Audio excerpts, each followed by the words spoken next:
Hi, and welcome to College Planning Untangled, where we work with our families to make the college planning process simpler. I'm Kristin Clark. I'm a career exploration coach for 16 to 26-year-olds.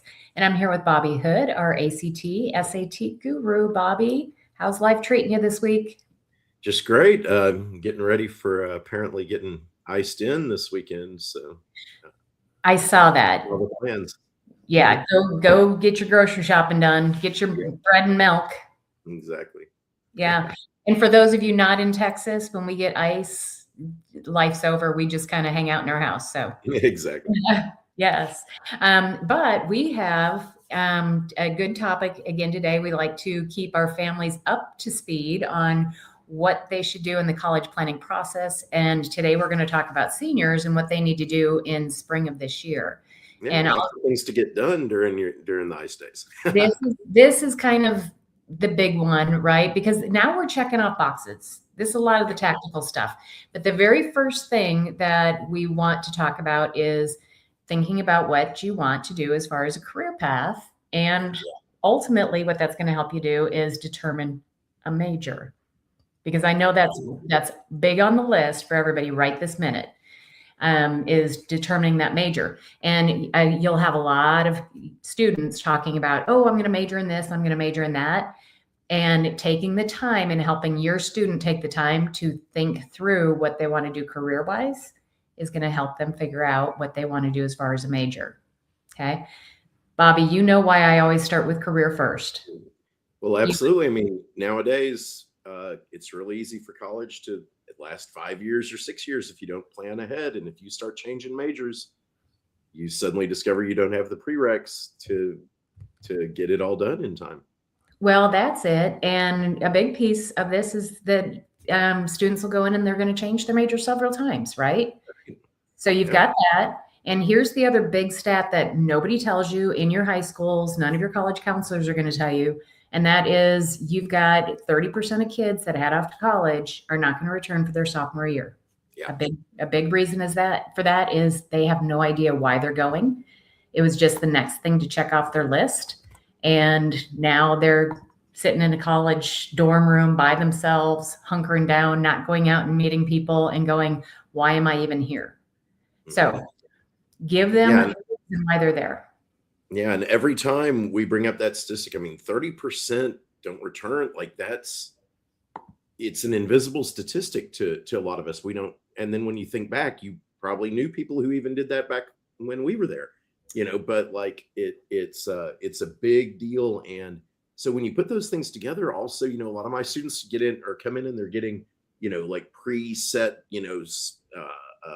scholarships or financial aid or things like that. A lot of that stuff ends after the fourth year, right? And so you can suddenly start getting charged full price. So yeah, absolutely. It's now time. If you're a senior, download the timeline, the college planning timeline that's in the chat, and you can start knocking those things out right now and give yourself the best chance of not having this happen. Yes.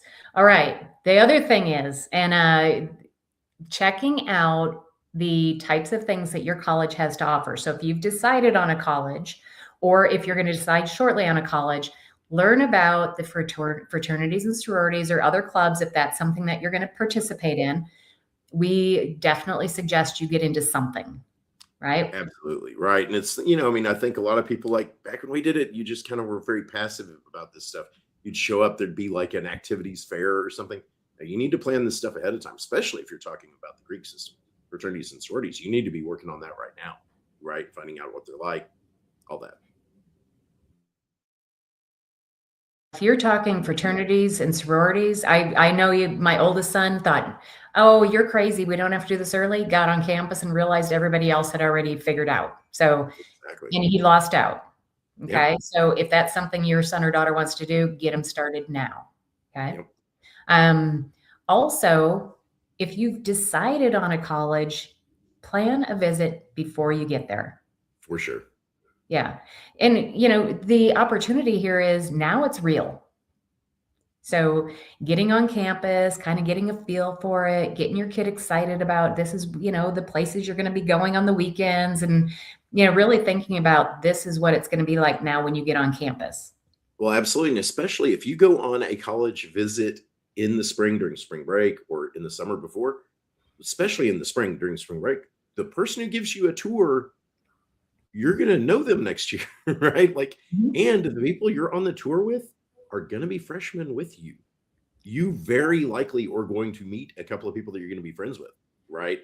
And so, yeah, go on the tour, go and keep your eyes open and get in contact with people, right? Get Well, people and to seeing a familiar face those first couple weeks of being on campus means a lot. So go on those college tours. Even if you've been on the college tour, get back out to that college if you have the chance to. I know that's not always a reality, sure. right?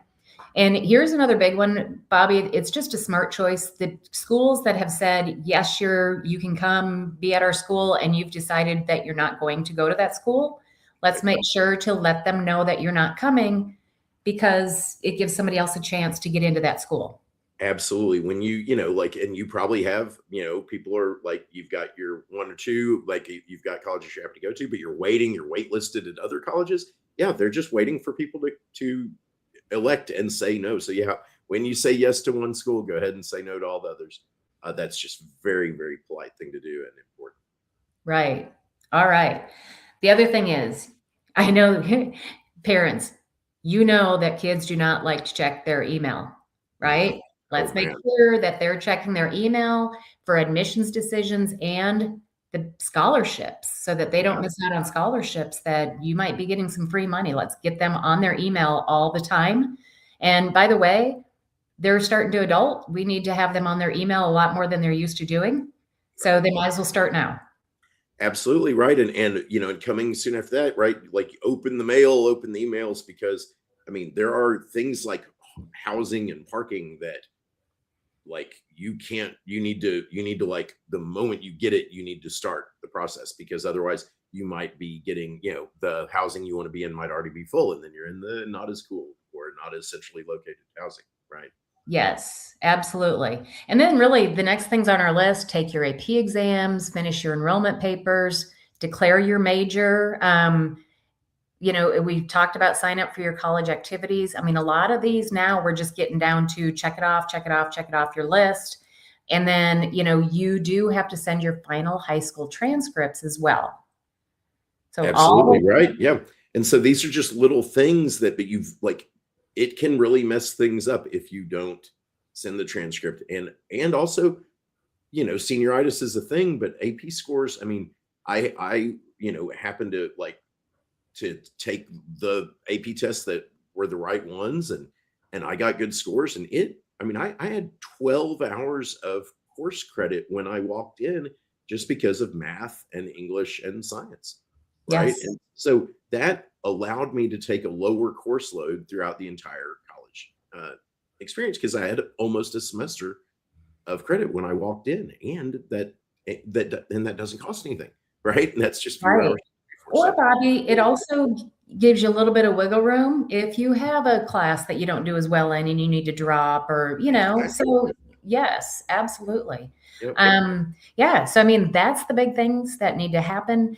In the chat, I put a link to to get this timeline. So, if you don't need it for your senior, if you feel like you've got that handled and you've got a younger student, it's all in there. We start with juniors, so your junior and senior, you'll know what to do and be in the know. Absolutely. I mean, the timeline tells you everything. Like before junior year, yeah, there's only a little bit of stuff to do, but it starts you right on the process. So go ahead and get it. It's just, as we always say, it's all about just like untangling these things, making it a little less stressful, and having a checklist of things to do just gives you, stuff to do each time. Like you find yourself iced in and bored. You're like, okay, let's check a few things off. Right. Yes, and if you're needing this, I do have a class called Pick the Right Major, and I've Yeah. got one starting shortly. In fact, I've got my first one for January starting on Sunday.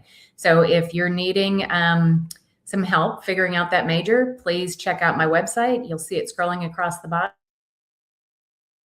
Major. All right, Bobby, we will see you again next week. Great. All right. Bye bye.